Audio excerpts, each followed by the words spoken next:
Good morning. Today we're going to be looking at Feudal Japan. So this is one of my favorites because I lived in Japan about 12 years ago. Lived there for about a year and I loved it. It was a great experience. Okay, first off, Japan's social structure. Japan's social structure is different than a lot of other ones. Okay, early on in the history of Japan, there was a person called the shogun that took over political control from the emperor. And they left the emperor and his family in place as a figurehead. And so the Japanese emperor has been in power, the family has, for the last, I think, 1700 years or something like that. It's been a very long, long time. Now, the shogun, that family will rotate. And you'll have a different shogun family, almost acting like a king, that will rule the country. Now, underneath the shogun is the daimyo, and those are the lords, the feudal lords. Now, these daimyos, they control these territories called bakufu. They're like counties or states, and each bakufu will have its own army of samurai soldiers who will protect the daimyo and pledge allegiance to the daimyo, and the daimyo pledges allegiance to the shogun. Okay, so you see there's a military political structure to one side and then this figurehead to the other side. The emperor is mostly ceremonial. The emperor will appoint the shogun, but really the shogun comes to the emperor and says, usually by the point of a sword, saying, I'm your next shogun. And so that's a very interesting mix. Now, samurai, those are the knights below the daimyo. And they get a retainer, they get money, they get paid to protect the daimyo. Now, underneath the samurai, you have the peasants. Now, the peasants, just like China, they are fairly high on that social pyramid. Okay, remember we had China's peasants up very high. Now, peasants are the largest group. Now, peasants, up until about 1580 or so, peasants could shift your social class, but in about 1580, the shogun previous to a guy named Tokugawa Ieyasu froze the caste system, said you are now in this caste permanently. And so the shogun previous to Tokugawa was actually a peasant. He had worked his way up all the way to shogun, but to stay in political control, he froze that caste system. Now, what's really interesting is the peasants are not allowed to even have a first name. Okay, everyone has a last name. Typically, you're named after the village you live in. And then when you have sons, and I don't know daughters' names as well, but sons, Ichiro means number one. Daisuke is number two son. And so you have numbered, or these names that were numbers that become names. That's why Ichiro Suzuki, okay, number one son. But the peasants are not even allowed to have names. And they are held in these little villages that are controlled by the samurai and the daimyo. Craftspeople are below them. They make the goods. And then, again, the bottom rung, just like in China, are the merchants, okay? In China, money is seen as dirty, same as in Japan. Money is dirty. And so the people that don't produce anything, the people that just buy and sell, are not seen with much respect, are not given much respect. Now, and we mentioned this when we looked at China too, the samurai frequently wouldn't even carry money. They would run up bills and have the bills sent to their wife, and their wife would be the one who would pay the bills. It's, from our culture, it looks a little bit strange, but that is the culture of Japan and China. Now, here are the provinces of Japan, and I did highlight three cities. Nara, down in they do divide Japan into Western and Eastern, okay? Anything from this line right in here Anything to this side is Western Japan, and anything east of that line is Eastern Japan. Now, Nara, it is just a little bit out of Osaka. Osaka is one of the major cities. It was the center of Western Japan. Now, Nara, um, it is a small city right now. It does have several Buddhist temples, and that's really why it's not a capital anymore, because there's some conflict between the Buddhist priests and the emperor. And so the emperor moved his capital to Kyoto. Kyoto is just a little bit further north and slightly east of Nara. If you're on trains, it might be like a 45-minute train ride from Nara to Kyoto, and that would be a local train ride. It's not super far, but it is, I mean, a small distance.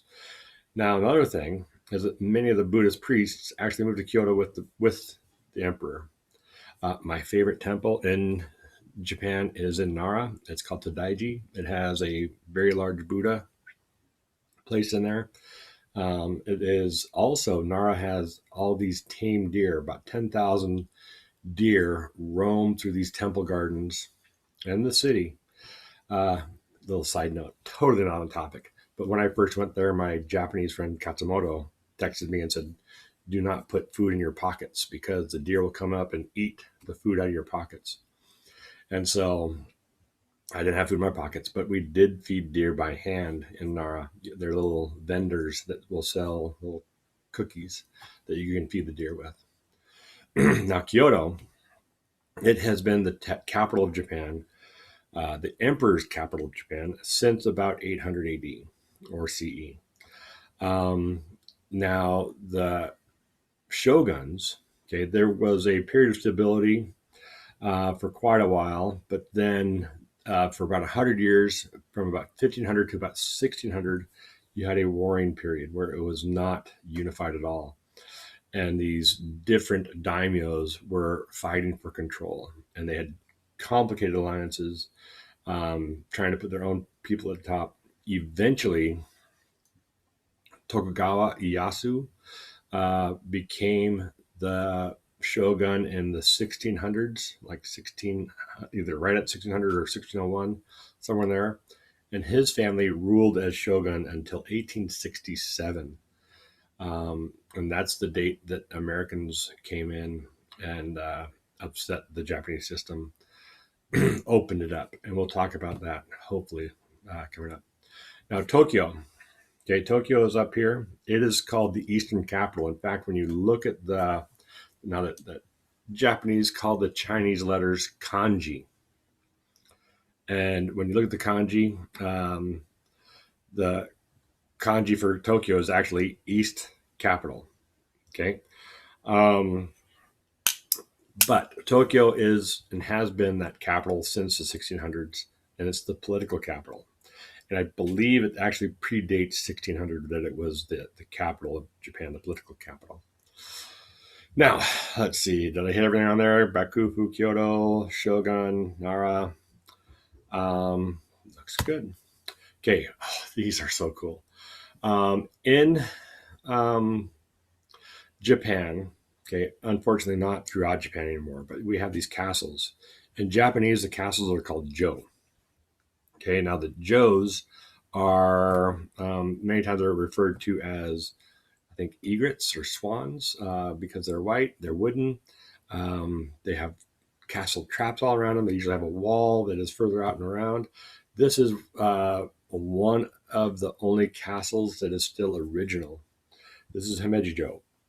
Now, after the Americans came in the 1800s, the Japanese removed the Tokugawa and they put in place the Meiji family. Now, the Meijis tried to westernize quickly, but they were afraid that the traditional Japanese, the conservative Japanese, would revolt. And so before they began to westernize, they ordered all of these castles to be destroyed. And so 90% of them, somewhere up there, very many castles were destroyed by their local daimyos. Japanese culture, they follow the rules fairly well. You give them an order from the emperor, and they will, or the shogun, and they will adhere to it. One modern day example of that is how Japan handled the coronavirus. Okay, they were never in a lockdown, but the prime minister, Shinzo Abe, asked people to stay home. And Japanese culture, when you're asked to do something by someone of authority, you do it. And so they were able to curb their coronavirus fairly well because their culture really follows that authority. Okay. Now, so the back here, they tore down their castles. Now, this castle, um, it is amazing. Okay. It is a little bit west of Osaka and Kobe, a little bit east of Hiroshima, but it is still a wooden castle. You can walk through it. It is amazing to go through. Now, um, what the what they did to keep control too is the daimyo, even way back in Tokugawa's period, the lord would stay in the castle, but the lord would also be required to send his family to Tokyo, and that's where the shogun lived. Now, the shogun would keep the family, the daimyo's family, as a hostage in some ways. So the lord would never revolt against the shogun, because if he did revolt, the first people that would be killed would be his own family members. Now, the lord was also required to travel to Tokyo and live there 6 months of the year, again, removing that person from his local state and bringing him to Tokyo, kind of to build that allegiance between himself and the shogun. Um, and with that system, you do have a lot of people that are, I mean, there's a very good trade network of roads. They do have these, I call them samurai roads, very narrow roads that crisscross Japan, where the samurai and their daimyo would travel to Tokyo. Oh, the Japanese word for Tokyo is Edo. Now, let's see. If you ever make it to Japan, please go see Himeji. Tokugawa Ieyasu. Now, this son, this boy, I call him that because when he was originally a young prince in his own um, daimyo or his own bakufu, he was taken hostage by another bakufu and held hostage. Now, his dad did something that's kind of crazy. His dad said, kill him, just to prove that he wasn't going to be held hostage by his son being held hostage. And the family that had captured Tokugawa Ieyasu kept him alive for several years before they released him. At age 15, he was able to become his own daimyo. That's when a child becomes a man. And so he allied himself with Nobunaga, who is a shogun that helped unify Japan. He did not ultimately unify it because he was killed uh, fairly quickly before he really ruled very much. And then this one, I forget his name, but another person stepped in and ruled as shogun for a couple years. And then Tokugawa Ieyasu stepped into power. Now, the Japanese have what's called the Bushido Code, or the samurai have the Bushido Code, which is integrity. And that means justice. Okay. Now, this Bushido Code underlies the character of the Japanese samurai and really the Japanese people. Okay, respect, politeness, and value given to everyone else. Now, yes, they do have respect, but they also have something called uichi. Uichi means inside. Okay, if you are uichi, if you're inside a group, you have everyone's going to be very respectful to you. But if you are outside that group, um, they won't necessarily be very respectful or polite to you. And a personal story there, I was smacked in Japan by older women with canes waiting for the train because I was not in their group. And when they wanted to get onto the train, okay, if I was in their way, they would actually take their cane and kind of tap me to move me aside. Now, another one is that her heroic courage. Many times, and this happened in World War II, many times in World War II, the Japanese would fight to the last person. Um, and as American soldiers got closer and closer to mainland Japan, the harder the Japanese fought. And so that lends to the reasons why the Americans dropped the atomic bomb on Hiroshima and Nagasaki. We could talk about that too. So when we're done with this presentation, if you are in class, let's talk about it. Honor, having a good name, holding you to your principles, compassion. The Japanese are a very compassionate people. Frequently, people who do commit a crime, if they apologize, I'm talking about accidental death. If I run someone over with my car, if I apologize, that frequently is seen as payment. And so it's fascinating to see how they interact with each other. Honesty, sincerity, and loyalty and duty. Okay. Now, another kind of unintended effect of the Shogun Tokugawa era is he instituted a period of peace. Now, that peace did have some lasting effects on Japanese culture and also on the samurai, because under the samurai or under the Tokugawa era, they were no longer allowed to fight. And so, in fact, shortly before this era, when the caste system was frozen, all the Japanese were required to turn in all their weapons. And so any peasant who had a sword had to turn his sword in and it would be melted down. Now, I do have these pictures of women because women were a significant part of Japanese culture as well. You had samurai women. They were women of all castes.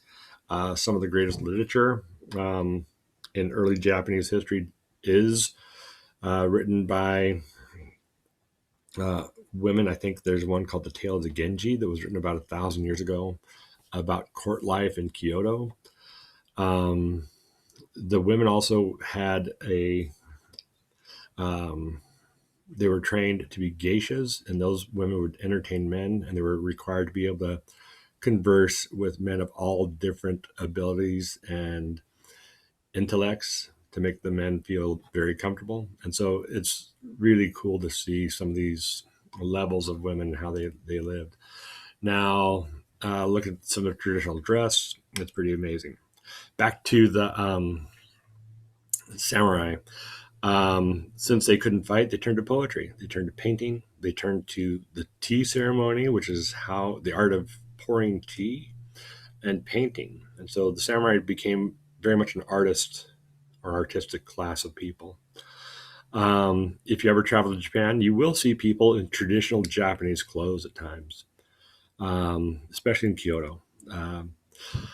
It's kind of fun when you are walking through town. You'll see people dressed up in their kimonos, and typically those people are on dates or getting married. You'll see older people do it as well, but it's just a really fun and rich culture to go visit. And there's some sources, so if you want to check out, mostly those are picture sources. And if you have any questions, shoot me an email. We'll talk right now.